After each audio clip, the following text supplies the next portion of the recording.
আগামীকাল বিজয় দিবস এই উপলক্ষে আজ কলকাতায় লোকভবনে এক বিশেষ সংবর্ধনা অনুষ্ঠানে বাংলাদেশের মুক্তিযোদ্ধাদের সম্মান জানানো হলো। অনুষ্ঠানে প্রধান অতিথি হিসেবে উপস্থিত ছিলেন রাজ্যপাল ডক্টর সিভি আনন্দ বোস। তিনি বলেন, বিজয় দিবস শুধুমাত্র একটি ঐতিহাসিক তারিখ নয়, এটি সাহস, আত্মত্যাগ এবং নিপীড়নের বিরুদ্ধে ন্যায় বিজয়ের এক জীবন্ত স্মারক। তিনি আরও জানান, দুই বাংলার মানুষের মধ্যে গভীর ঐক্যের বার্তা বহন করে এই দিনটি।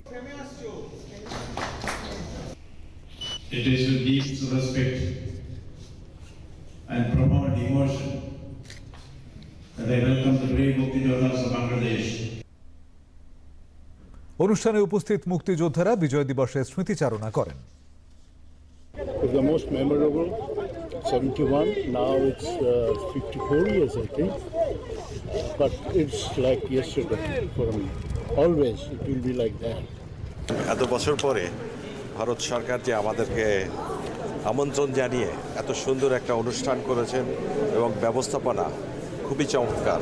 আমরা সবাই খুশি এবং ভারত সরকার এবং ভারতীয় সামরিক বাহিনীর সকল কর্মকর্তাদেরকে আমি আমার বাংলাদেশের পক্ষ থেকে এবং আমার নিজের পক্ষ থেকে অসংখ্য ধন্যবাদ এবং কৃতজ্ঞতা। I want to express our thanks and gratitude to the Honorable Governor for giving us the gift and handing over the token of memento.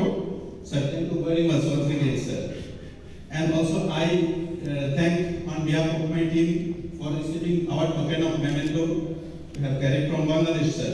Before I conclude, I on behalf of the government of the People's Republic of Bangladesh once again convey our deepest appreciation to the Indian government for inviting our heroic sons of the soil in this Victory Day program in Calcutta.